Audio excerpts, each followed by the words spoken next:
semuanya, perkenalkan nama saya Nanda Meliana Sembiring dengan nilai 43, 42, 40, 186 dari kelas level 4C tadi. Pada kesempatan ini saya akan mempresentasikan hasil AS praktikum untuk mata kuliah KPL. Presentasi ini membahas penerapan keamanan pada secure door, mulai dari luaran 1 hingga luaran 6, serta pembuktiannya berdasarkan kontribusi saya sendiri. Kita masuk ke gambaran umum PBL. Nah, pada semester ini saya ikut berpartisipasi pada PBL 408 dengan judul aplikasi Secure Door, yang mana proyek ini berfokus pada pengembangan sistem keamanan pintu pintar yang tidak hanya dapat dikontrol secara digital, tapi juga dilengkapi dengan teknologi IoT dan AI. Nah, Secure Door sendiri menghubungkan beberapa komponen utama, yaitu pengguna atau pemilik pintu, aplikasi mobile, backend system, database, firebase, serta perangkat smart door yang berbasis IoT dan AI. Nah, lanjut ke luaran 1, persyaratan keamanan. Yang pertama itu ada persyaratan otorisasi dengan aspek yang dibahas apakah diterapkan kontrol akses untuk memastikan otoritas entitas yang terautentikasi pada sumber daya. Nah, pada sistem secure door diterapkan kontrol otorisasi melalui fitur pengelolaan akses perangkat. Pemilik perangkat dapat melihat daftar pengguna yang memiliki izin, menambahkan pengguna baru, serta mencabut hak akses pengguna terhadap pintu tertentu. Dibuktikan berdasarkan tampilan UI yang ada di samping. Kemudian persyaratan pengarsipan. Apakah terdapat kebutuhan pengarsipan untuk mendukung kelangsungan bisnis atau memenuhi persyaratan keamanan? Terdapat kebutuhan pengarsipan pada sistem secure door untuk mendukung pemantauan penggunaan perangkat dan penelusuran riwayat aktivitas akses pintu. Nah, buktinya ditunjukkan melalui tabel akses log. Kemudian data tidak terstruktur, aspek yang dibahas, apakah terdapat data tidak terstruktur seperti gambar, video, dokumen, atau teks pada software. Nah, secure door menggunakan data tidak terstruktur berupa foto wajah yang diambil melalui fitur kamera. Kemudian foto wajah digunakan sebagai input dalam proses pendaftaran dan pengenalan wajah dari beberapa posisi seperti depan, kanan, dan kiri. Kemudian nantinya diproses oleh sistem, karakter wajah dibuat menjadi face embedding dan disimpan pada database PostgreSQL. Nah, kemudian untuk luaran 2 dan 2.2, yang pertama ada interkonektivitas. Aspek yang dibahas apakah sudah terdapat desain interkonektivitas pada software hulu dan hilir. Nah, pada sisi hulu, alur interaksi dimulai dari pengguna melalui aplikasi Android, seperti proses yang ada pada use case. Kemudian nantinya terhubungan ini juga didukung pada level data melalui rancangan ERD yang sudah kami buat. Kemudian lanjut pada luaran 3. Yang pertama ada code analysis, dengan aspek apakah code analysis diterapkan menggunakan static code analysis atau dynamic code analysis. Nah, code analysis pada sistem secure door diterapkan melalui static code analysis dengan melakukan pemeriksaan terhadap kode sumber backend. Nah, di sini kode pada middleware autentikasi, sistem memverifikasi token melalui fungsi verify access token sebelum permintaan diteruskan ke endpoint berikutnya. Dapat kita lihat bukti pada source code berikut. Kemudian untuk luaran 4, mengenai pengujian keamanan menggunakan metode pengujian keamanan, aspek yang dibahas, apakah dilakukan pengujian keamanan menggunakan pengujian white box, black box, dan validasi kriptografi. Nah, pengujian keamanan pada aplikasi secure door dilakukan menggunakan ketiga pendekatan tersebut, dan setiap skenario pengujian didokumentasikan dalam bentuk test case yang memuat jalur atau fungsi yang diuji, data uji, hasil yang diharapkan, hasil aktual, dan status pengujian dibuktikan melalui dokumen pengujian aplikasi secure door. Terdapat petunjuk pengisian template, ringkasan hasil pengujian, pengujian white box, pengujian black box, dan juga pengujian validasi kriptografi. Kemudian luaran 5, yang pertama mendapatkan akreditasi dengan aspek apakah terdapat akreditasi atas penerimaan formal pihak manajemen pada penggunaan software. Nah, secure door sendiri terdapat penerimaan formal dari pihak manajemen atas penggunaan software secure door yang dibuktikan melalui BAST atau berita acara serah terima. Di sini kami sudah masukkan atau mengisi dokumen berita acara serah terima dari sistem yang kami sudah kembangkan. Kemudian yang kedua ada hardening, apakah dilakukan hardening sistem operasi host dengan menggunakan baseline, update, dan patch. Nah, hardening sistem operasi host telah dilakukan melalui penerapan Windows Update, kemudian aktivasi Windows Defender, lalu pengaktifan Windows Defender Firewall, dibuktikan melalui dokumentasi implementasi hardening sistem operasi host pada environment pengembangan. Kemudian hardening yang selanjutnya, aspek yang dibahas apakah dilakukan hardening pada software yang melibatkan pengaturan konfigurasi dan perancangan software agar aman secara default.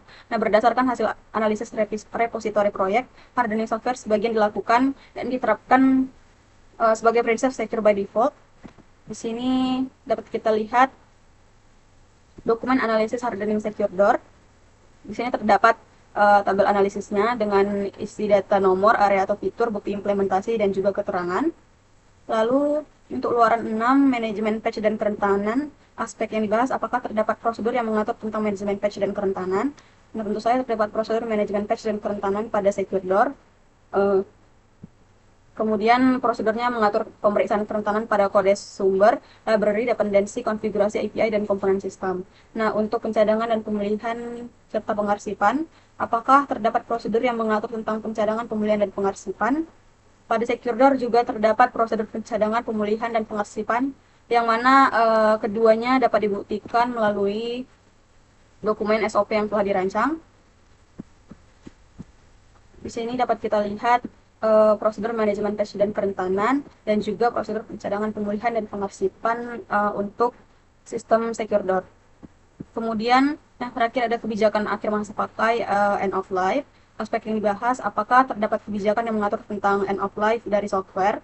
Nah, terdapat kebijakan terkait akhir masa pakai atau end of life software SecureDOR yang terdokumentasi dalam dokumen persiapan end of life dan dibuktikan melalui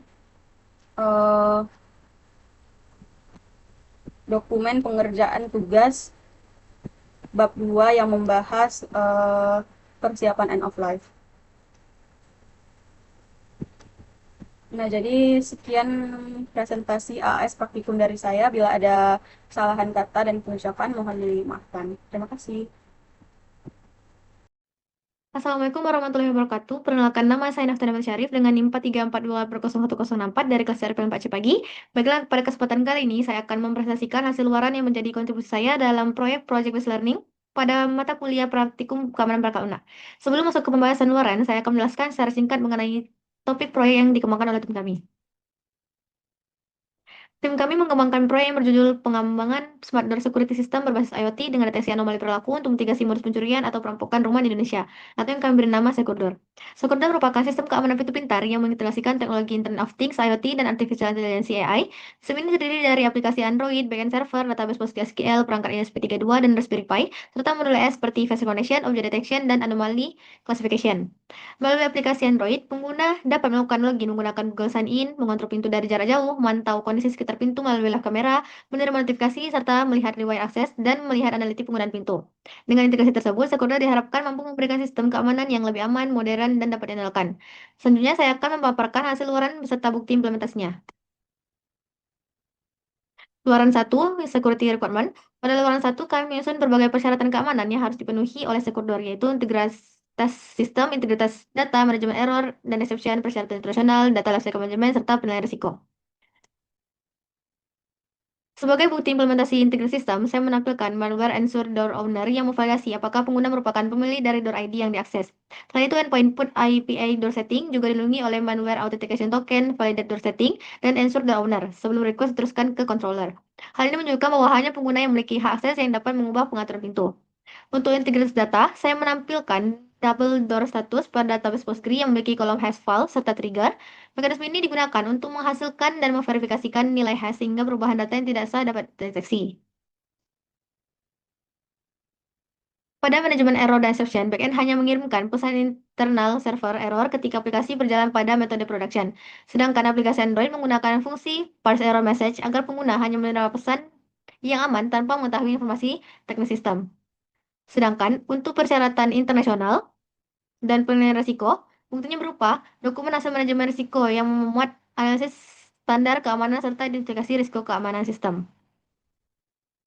Berikut merupakan dokumen manajemen risikonya. Bisa kita lihat di sini. Sudah saya masukkan ke dalam dokumen ini.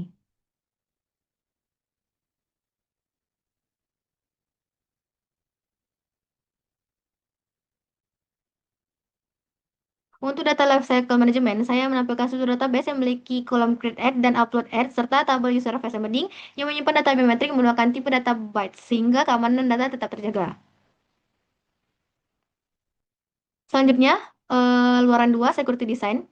Pada luaran 2, kami merancang desain keamanan dengan memperhatikan aspek ketersediaan layanan dan autentikasi pengguna agar sistem tetap tersedia dan hanya dapat diakses oleh pengguna yang sah.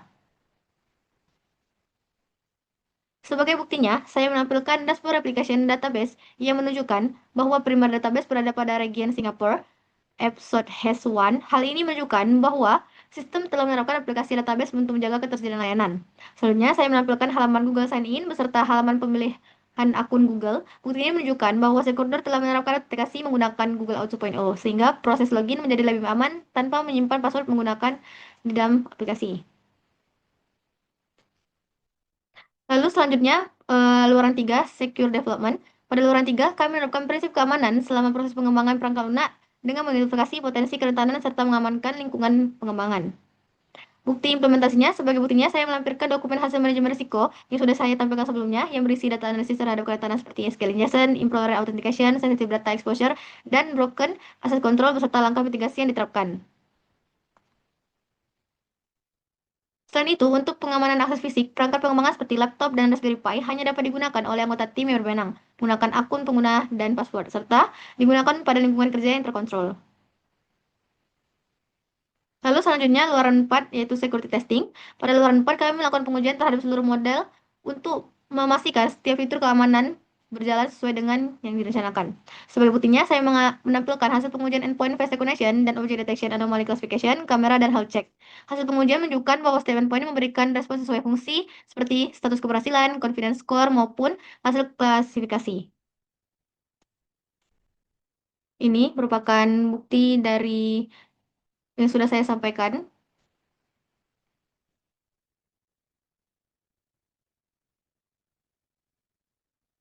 Selain itu juga, menampilkan dokumentasi dataset yang digunakan. Modul face recognition diuji menggunakan data wajah anggota tim, sedangkan object detection dan anomaly classification menggunakan dataset simulasi yang berisi sebagai kondisi seperti wajah tertutup, objek berbahaya, maupun kondisi normal. Seperti yang sudah saya lampirkan pada dokumen ini yang berisikan dataset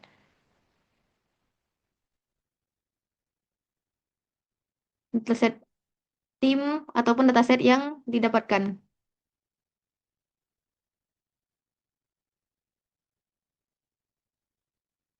Lalu selanjutnya, untuk luaran 5, Security Implementation. Pada luaran 5, kami menerapkan keamanan melalui penyelesaian milestone, pengembangan, dan proses manajemen perubahan agar implementasi sistem dapat dilakukan secara terstruktur.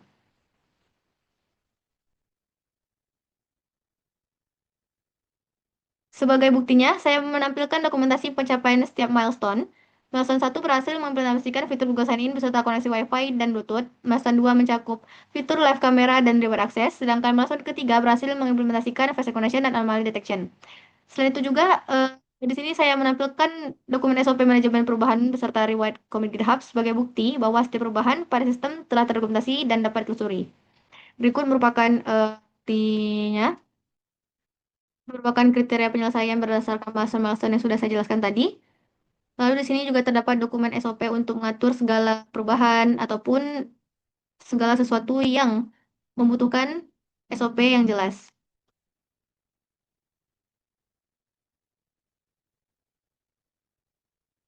Lalu selanjutnya, luaran 6, Security Maintenance. Pada luaran 6 ini, kami menerapkan proses pemeliharaan keamanan untuk memastikan sistem tetap berjalan dengan baik setelah diimplementasikan. Nah, untuk bukti implementasinya itu, saya melampirkan dokumen SOP seperti yang sebelumnya, yaitu SOP permintaan perubahan, SOP penerapan solusi, serta SOP pemantauan, dan pelaporan yang menjadi pedoman dalam proses pemeliharaan sistem. Selain itu, saya juga menampilkan penggunaan GitHub Issue untuk mencatat setiap permasalahan, memantau progres penyelesaian, hingga menutup isu setelah solusi berhasil diterapkan. Hal ini menunjukkan bahwa progres pemeliharaan dilakukan secara terstruktur dan terdokumentasi. Semua bukti-bukti tersebut bisa diakses kembali di link yang sudah saya letakkan di dalam PPT ini. Sekian presentasi dari saya, terlebih dan terkurang saya mohon maaf. Melalui penerapan ini, keamanan pada setiap tahap, mulai dari penyusunan persyaratan, perancangan, pengembangan, pengujian implementasi, hingga pemeliharaan, kami berupaya membangun sistem yang tidak hanya memenuhi kebutuhan fungsional, tapi juga mampu menjaga keamanan data, perangkat, dan layanan yang digunakan oleh pengguna. Sekian, terima kasih. Wassalamualaikum warahmatullahi wabarakatuh. Assalamualaikum warahmatullahi wabarakatuh. Selamat pagi, perkenalkan nama saya Putri dengan NIM 4342 dari kelas PLC pagi. Pada kesempatan ini saya akan mempresentasikan hasil asesmen akhir semester praktikum dari proyek PBL, yaitu yang berjudul pengembangan Smart Door. Pada presentasi ini saya akan menjelaskan kontribusi saya yang saya kerjakan pada luaran 1 hingga luaran 6, serta memaparkan implementasi yang telah diterapkan pada sistem Secure Door sebagai bentuk hasil pengerjaan saya selama proyek PBL berlangsung. Jadi pada proyek Babel ini, kelompok kami mengembangkan Smart Door Security System berbasis Internet of Things and AI untuk meningkatkan keamanan akses pintu. Sistem ini mengintegrasikan ESP32, Raspberry Pi, webcam, dan aplikasi Android. Kamera akan mengenali identitas pengguna menggunakan face recognition, serta mendeteksi objek mencurigakan menggunakan YOLO. Hasil deteksi kemudian dianalisis untuk menentukan apakah akses dapat diberikan atau ditolak. Apabila autentikasi berhasil, pintu akan terbuka secara otomatis. Sebaliknya, jika terdeteksi anomali atau akses tidak sah, sistem akan mengirimkan notifikasi secara real-time ke aplikasi Android agar pengguna dapat segera mengetahui kondisi pintu tersebut. Next. Nah, pada bagian ini saya akan memaparkan luaran satu, yaitu Security Requirement. Jadi, luaran ini berfokus pada identifikasi kebutuhan keamanan yang harus dipenuhi oleh sistem sebelum proses pengembangan dilakukan. Tujuannya pastinya untuk memastikan sejak tahap perencanaan, sistem security itu telah memiliki dasar keamanan yang jelas, sehingga fitur yang dikembangkan dapat berjalan dengan aman dan sesuai kebutuhan. Pada luaran ini, kontribusi saya mencakup 3 bagian, yaitu persyaratan autentikasi, klasifikasi data, serta analisis use case dan skenario use case. Jadi, topik pertama adalah persyaratan autentikasi. Pada SecureDoor, identitas pengguna divalidasi menggunakan Google Auth. Jadi, setelah berhasil login, pengguna dapat membuka pintu menggunakan face recognition atau PIN. Sistem juga tidak memiliki administrator maupun super user karena seluruh pengelolaan hak akses dilakukan oleh pemilik perangkat.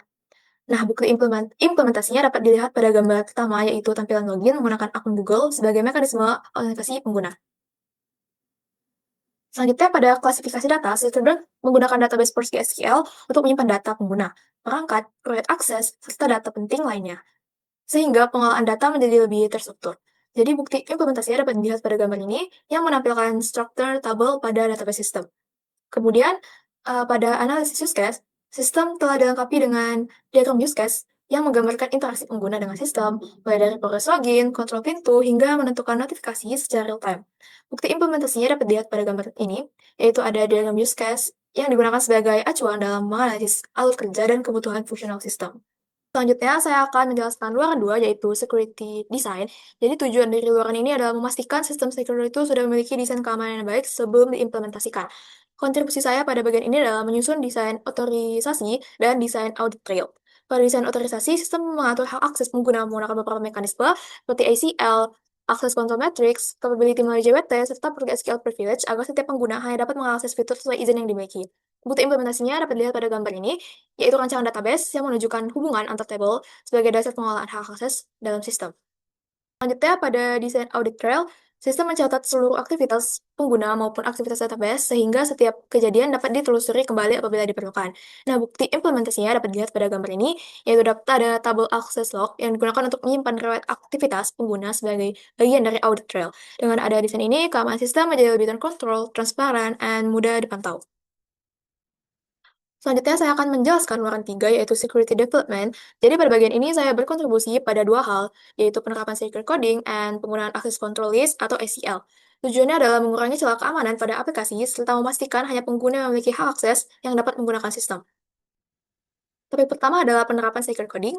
Pada SecureDoor, teknik yang diterapkan meliputi validasi input, penggunaan prepared statement untuk mencegah SQL injection, penerapan RBAC, komunikasi melalui HTTPS, error handling yang aman, serta validasi PAT.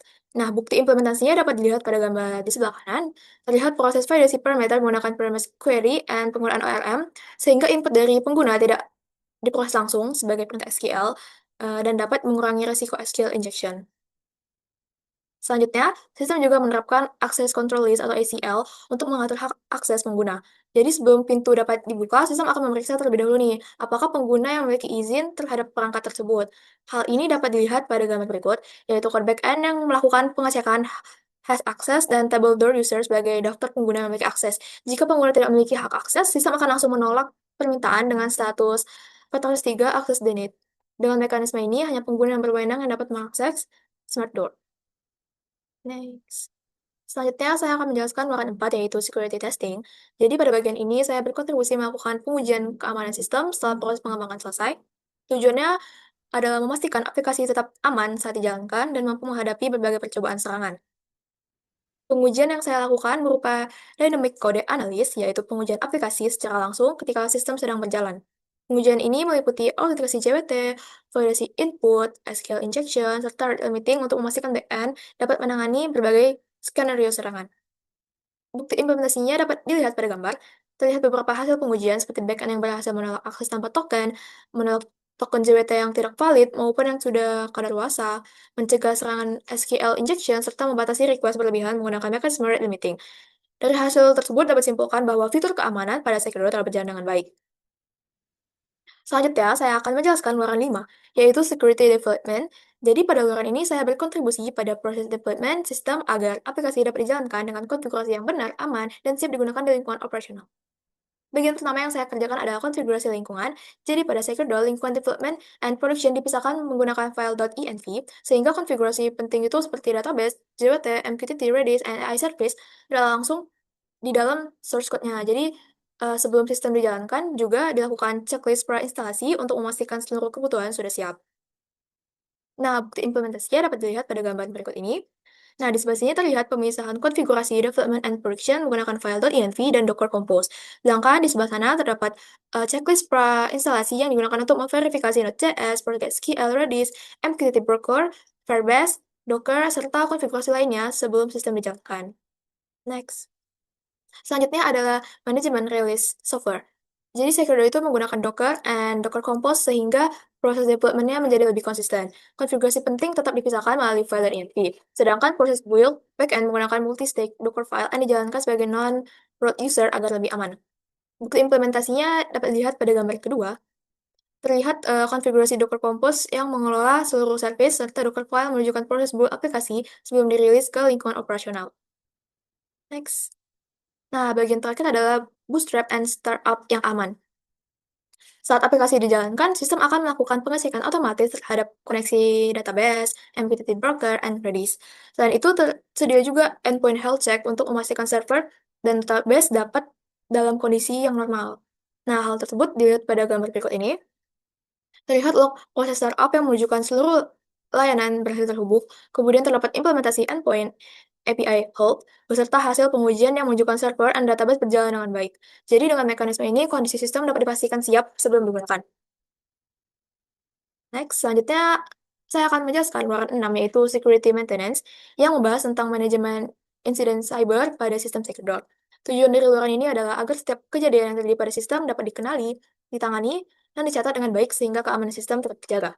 Pada bagian pertama, saya akan kerjakan yaitu menentukan kategori event, alert, and incident cyber. Jadi event di sini tuh merupakan aktivitas normal seperti proses autentikasi atau akses membuka pintu. Alert di sini digunakan ketika sistem mendeteksi kondisi yang perlu diperhatikan, misalnya sensor getaran aktif atau AI menemukan aktivitas yang mencurigakan. Sedangkan insiden cyber merupakan kondisi yang memiliki risiko tinggi, sehingga sistem akan memberikan respon otomatis. Nah, bukti implementasinya dapat dilihat pada gambar ini. Nah, di sini terlihat bahwa backend sudah mengimplementasikan beberapa kategori, yaitu alert prevention, AI detection alert, AI suspicion, dan AI dangers. Nah, hal ini menunjukkan bahwa setiap kondisi memiliki kategori yang berbeda, sehingga sistem dapat memberikan respon yang sesuai. Next. Selanjutnya, saya membuat mekanisme identifikasi jenis insiden cyber yang dapat ditangani oleh sistem. Nah, jenis insiden tersebut meliputi percobaan login menggunakan PIN yang salah, aktivitas mencurigakan yang terdeteksi AI, gangguan fisik pada pintu melalui sensor getaran, hingga kondisi berbahaya yang merupakan gabungan beberapa indikator. Bukti implementasinya dapat dilihat pada gambar ini, bahwa terlihat sistem ini dapat mengenali setiap jenis insiden berdasarkan data dari sensor maupun hasil dari analisis AI.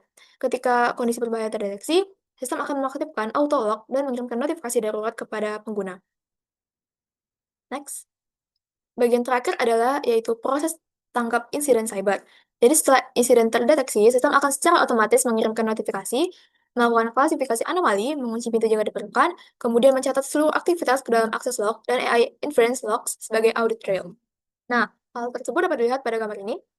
Terlihat proses autolog dijalankan ketika status AI dangerous terdeteksi, kemudian seluruh kejadian dicatat ke database. Dengan begitu, setiap insiden dapat ditelusuri kembali apabila diperlukan untuk proses monitoring maupun investigasi. Sekian yang dapat saya sampaikan, lebih kurangnya mohon maaf. Wassalamualaikum warahmatullahi wabarakatuh. Assalamualaikum warahmatullahi wabarakatuh. Perkenalkan, nama saya Afifah Lutfi Fatona dari Prodi TRP4C, akan menjelaskan kontribusi saya terkait implementasi keamanan perangkat lunak pada SecureDOR melalui luaran 1 hingga luaran 6. Berikut ini adalah deskripsi singkat mengenai proyek PBL kami. di mana Secure Door merupakan sistem keamanan pintu pintar berbasis IoT yang memungkinkan pengguna mengontrol akses pintu, memantau kondisi rumah secara real-time, menerima notifikasi keamanan, dan juga mendeteksi aktivitas mencurigakan melalui teknologi AI. Jadi sistem ini kami kembangkan dengan mengutamakan aspek keamanan perangkat lunak melalui penerapan praktik secure software engineering pada setiap tahapan pengembangannya. Kemudian implementasinya pada luaran 1, pada availability, untuk perlindungan terhadap penghancuran software atau data. Data penting pada sistem kami sudah diamankan menggunakan enkripsi dan juga hashing. Kemudian kami melakukan backup data yang dilakukan secara berkala pada server maupun cloud storage kami. Dan juga mekanisme recovery memungkinkan data dipulihkan apabila terjadi kerusakan pada sistem. Untuk perlindungan terhadap serangan DOS sendiri, kami sudah menerapkan threat limiting untuk membatasi jumlah request ke API kami. Kemudian untuk perlindungan parameter dan konfigurasi sistem, untuk API key, JWT secret, dan juga credential database sudah disimpan pada file env ataupun environment server. Parameter konfigurasi tidak di hardcode dan tidak dapat diakses oleh pengguna, dan juga akses terhadap konfigurasinya dibatasi hanya untuk komponen sistem yang membutuhkan saja. Berikut ini buktinya, di mana kita bisa melihat sistem kami menggunakan login menggunakan Google Sign-in, dan juga melakukan hashing password menggunakan Bcrypt, menerapkan bad limiting, dan juga ini adalah file dari env di kode kami. Kemudian untuk pedoman privasi data dan juga kontrol privasi sudah diterapkan dengan baik, di mana data hanya bisa digunakan untuk autentikasi saja dan juga operasional dari sistem itu sendiri. Kontrol privasi sudah kami terapkan melalui Google OAuth, kemudian akses kontrol, dan juga perlindungan data sensitif menggunakan enkripsi dan juga hashing. Untuk mitigasi risiko sendiri sudah diterapkan melalui dokumen-dokumen yang sudah disiapkan pada bukti berikut. Ini adalah hashing pin menggunakan Bcrypt, dan juga ini adalah screenshot dari dokumen mitigasi yang bisa dilihat pada link di bawah ini. Kemudian pada luaran 2, untuk keamanan database, untuk desain keamanan database dengan mempertimbangkan aspek keamanan, kami sudah menerapkan 4 aspek dengan implementasinya berupa RBAC, SSL ataupun TLS, normalisasi hingga 3NF, dan juga audit otomatis dan pembatasan akses. Untuk implementasi desain sistemnya sendiri sudah diimplementasikan dengan sangat baik melalui UI pada aplikasi Android kami, kemudian melalui API sebagai media komunikasi antar aplikasi, backend, dan juga perangkat IoT-nya, dan juga log interface untuk menampilkan riwayat aktivitas pintu. Bisa dilihat pada tim berikut, penggunaan enkripsi untuk TLS dan juga SSL-nya. Ini adalah penggunaan untuk triggernya sendiri, dan berikutnya adalah desain antarmuka beserta dengan detail riwayatnya. Kemudian untuk keluaran 3, untuk source code versioning dan juga software version control, sudah kami terapkan melalui Git, di mana Git ini kami gunakan untuk mengelola perubahan kode secara terstruktur dan mendukung pencatatan riwayat perubahan seperti commit, pengelolaan cabang pengembangan, ataupun kolaborasi yang terjadi antar anggota tim kami. Dan berikut ini adalah tangkapan layar dari buktinya. Kemudian di luaran 4, saya sebagai QA sudah melakukan pengujian keamanan software, meliputi pengujian validasi input, di mana kami menggunakan inputan yang valid saja, dan hanya menerima inputan yang sesuai saja. Kemudian melakukan pengujian control injection flow, control scripting attack, control non-repudiation, spoofing, error handling, dan juga exception handling, privilege escalation, kemudian perlindungan anti-reversing, dan juga stress testing. Di sini, pada bukti pertama kita bisa melihat melakukan pengujian verifikasi bahwa door ID harus berupa number. Di sini saya coba melakukan menggunakan string, dan hasilnya adalah false. Kemudian di sini dicoba melakukan SQL injection, namun SQL injection tidak tercatat sebagai sebuah perintah, melainkan hanya tercatat sebagai data. Kemudian di sini dilakukan percobaan scripting attack, namun lagi-lagi tidak berhasil, dan scripting attack tidak berhasil dijalankan. Begitu pula dengan spoofing, di mana tidak berhasil. Di sini bisa kita lihat hasilnya adalah false.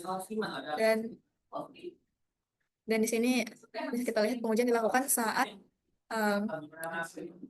koneksi di shutdown dan tidak berhasil.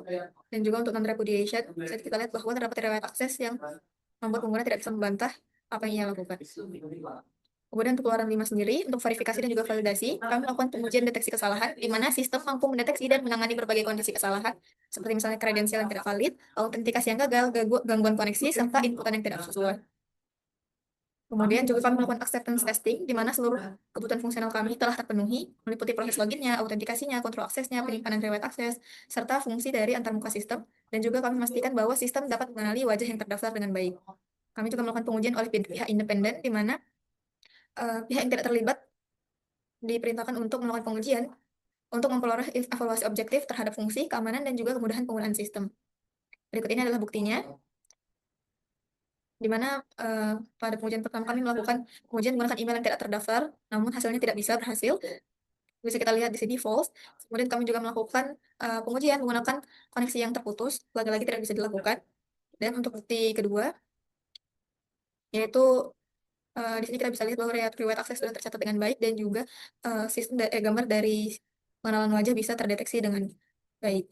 Dan ini adalah bukti untuk pengujian oleh pihak independennya, yang mana link untuk bukti lebih lengkapnya bisa dilihat pada link dokumen berikut. Yang terakhir yaitu implementasi saya pada luar 6, yaitu penerapan prosedur sunset kriteria, di mana telah ditetapkan sebagai pedoman penghentian penggunaan secure door. Prosedur ini mengatur kondisi penghentian sistem seperti tersedianya versi baru, ditemukannya kerentanan yang tidak dapat diperbaiki, dan berakhirnya layanan pendukung atau ketika sistem tidak lagi dipelihara nantinya. Kemudian untuk penerapan prosedur sunset prosesnya sendiri, proses ini dilakukan secara bertahap melalui penonaktifan layanan backend dan juga MQTT, pencabutan kredensial dan juga token autentikasinya, cadangan data, dan juga penghapusan aplikasi dari perangkat operasional untuk memastikan bahwa penghentian sistem telah berlangsung secara aman dan terstruktur. Yang terakhir ada prosedur penghapusan informasi dan juga sanitasi media, di mana proses ini mencakup penghapusan data pengguna, log aktivitas, dan juga token autentikasi, konfigurasi jaringan, dan factory reset perangkat, yang gunanya adalah untuk mencegah kebocoran dari informasi itu sendiri. Bisa kita lihat buktinya. Untuk kategori kriteria sunset, apa saja tindakan-tindakan yang akan dilakukan untuk setiap kategorinya. Dan sudah dibuat dokumen lebih lengkapnya yang bisa dilihat pada link berikut. Sekian penjelasan kontribusi saya pada luaran 1 hingga luaran 6. Kurang lebihnya saya mohon maaf. Terima kasih. Wassalamualaikum warahmatullahi wabarakatuh.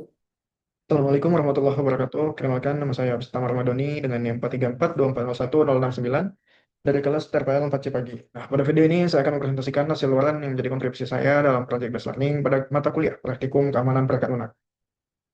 Sebelum masuk ke pembahasan luarannya, saya akan menjelaskan secara singkat mengenai topik proyek PBL yang sedang tim kami kembangkan. Jadi tim kami mengembangkan proyek yang berjudul Smart Door Security System berbasis IoT dengan deteksi anomali perilaku untuk mitigasi modus pencurian atau perampokan rumah di Indonesia. Yang di sini kami beri nama produknya Secure Door.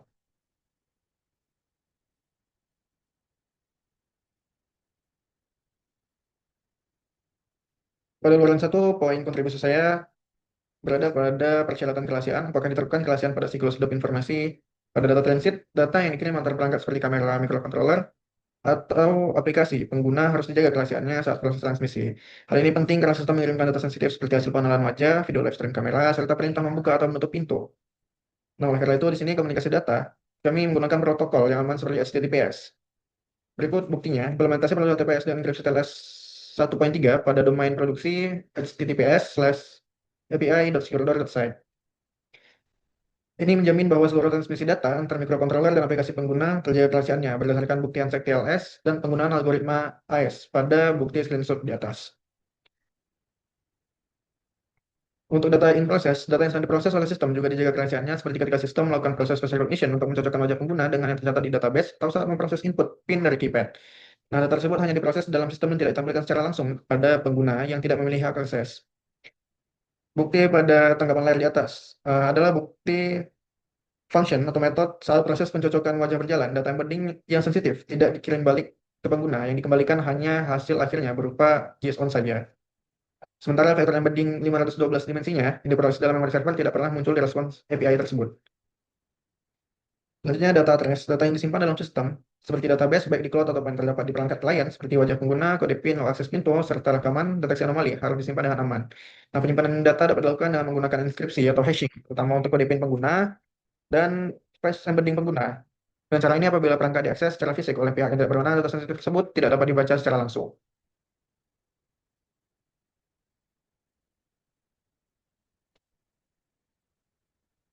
Selanjutnya untuk poin persyaratan manajemen sesi. Apakah diterapkan session identifier untuk melacak perilaku pengguna dan mempertahankan status terautentikasi? Ya, sistem kami menghasilkan JSON Web Token atau JWT dan Google Auth Token yang berfungsi sebagai session identifier. Token ini digunakan untuk mengidentifikasi pengguna yang telah terautentikasi ketika mengakses berbagai fitur sistem, seperti membuka pintu, melihat live stream kamera, ataupun mengakses log aktivitas. JWT tersebut nantinya akan dikirim bersamaan setiap permintaan ke server sehingga sistem dapat memverifikasi identitas pengguna tanpa harus melakukan autentikasi ulang setiap kali permintaan dilakukan. Bukti implementasinya adalah salah satu tangkapan metode atau function yang berfungsi untuk memverify akses token yang dikirimkan oleh header pengguna.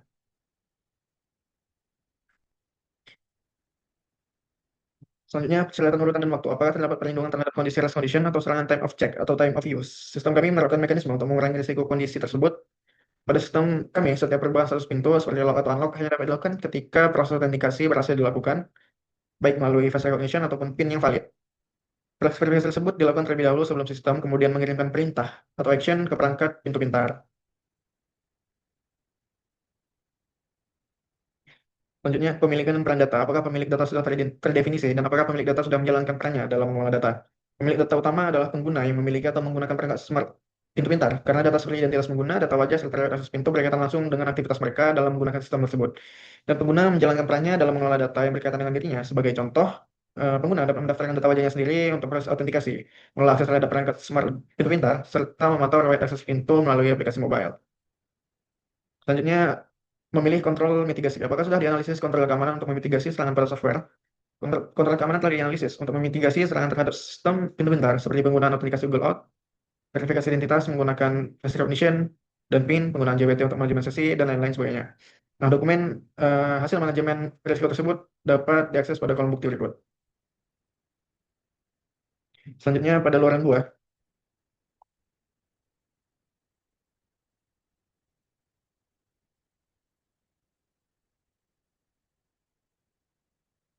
Pada luaran dua, kontribusi saya berada pada poin desain integritas. Apakah sistem sudah terdapat desain aspek integritas?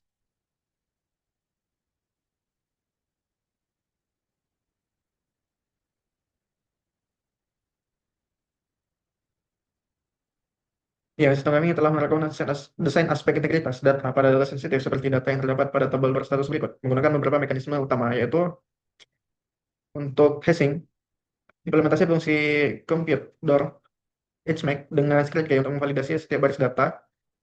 Trigger verify integrity akan menolak transaksi jika hash lama tersebut tidak cocok atau mencegah direct database tampering. Lalu untuk integritas referensi, menggunakan ID dan device ID sebagai identitas data yang konsisten, serta seluruh field akan diikat dalam satu flash, satu hash, sehingga perubahan relasi logis data dapat terdeteksi. Lalu untuk pengujian sumber daya, mekanisme trusted color validation memastikan kolom critics log hanya dapat diubah oleh sesi aplikasi resmi yang terverifikasi dengan cara app trusted color sama dengan 1, mencegah akses tidak sah dari luar sistem. Berikut buktinya. Lalu selanjutnya ada pada poin desain kerahasiaan. Apakah sudah terdapat desain aspek kerahasiaan menggunakan hal berikut? Ya, sistem kami telah menerapkan desain kerahasiaan berlapis dengan teknik kriptografi dengan detail, algoritma enkripsi menggunakan algoritma simetris AES256 melalui fungsi dari PostgreSQL itu sendiri. Lalu untuk ukuran kuncinya menggunakan panjang kunci 256 bit. Dan manajemen kunci menggunakan metode environment variable pada server backend API. Poin selanjutnya, menentukan dan mengurutkan ancaman. Apakah sudah mengidentifikasi ancaman dengan metode pengkategorian ancaman? Ancaman pada sistem pintu pintar kami telah diidentifikasi menggunakan metode STRIPE dengan bukti dokumen hasil manajemen risiko yang ada pada kolom bukti berikut.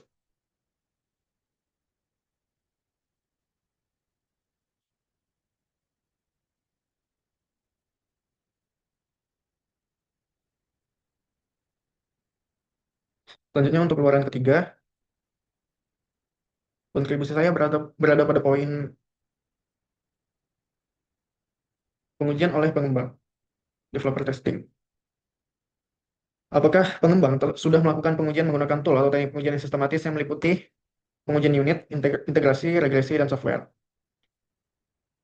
Sudah, pengujian telah dirancang menggunakan teknik pengujian yang sistematis untuk memastikan bahwa sistem pintar kami berjalan dengan baik, stabil, dan aman. Untuk pengujian unit, pengujian dilakukan terhadap komponen-komponen kecil dalam sistem seperti fungsi autentikasi, validasi input, serta proses pengolahan data pada API. Lalu untuk pengujian integrasi dalam sistem dikembangkan, pengujian dilakukan meliputi integrasi antar back-end database, serta perangkat seperti microcontroller, sehingga seluruh sistem dapat berkomunikasi dan bekerja secara sinkron. Dan untuk pengujian regresi, pengujian dilakukan setelah adanya perubahan atau penambahan fitur pada sistem. Dan untuk pengujian software, pengujian ini dilakukan secara menyeluruh terhadap sistem SmartDoor dalam kondisi penggunaan nyata termasuk pengujian keamanan fungsionalitas end-to-end. Sini kami memiliki bukti salah satu beberapa file unit testing yang kami buat.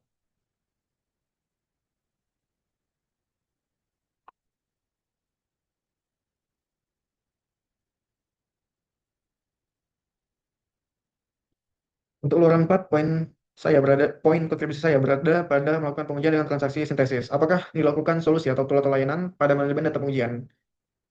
Beberapa skop pengujian kami ada yang memanfaatkan tools pendukung untuk membuat data sintetis menggunakan library Faker untuk pengujian. Contohnya, misalnya anomaly classification yang terdapat pada tangkapan bukti berikut. Pada salah satu bukti ini, Faker dimanfaatkan untuk membangkitkan data orang yang terdeteksi depan pintu secara acak, seperti nama, ID, durasi loitering, status pengenalan wajah, dan timestamp, sehingga tidak perlu membuat data uji secara manual satu persatu. Selanjutnya ada pada pelaporan dan pelacakan cacat. Apakah terdapat mekanisme untuk melaporkan cacat dan kemudian melacak coding, bug, cacat, desain, anomali perilaku, error, fault, dan kerentanan pada software? Pada sistem kami terdapat mekanisme untuk melaporkan atau melacak bug maupun error yang ditemukan selama proses pengembangan perangkat lunak. Proses pelacakan dilakukan menggunakan fitur issues tracking pada GitHub untuk mencatat bug, error, maupun kendala sistem yang ditemukan selama tahap pengembangan dan pengujian, seperti yang terlihat pada bukti yang dilampirkan berikut.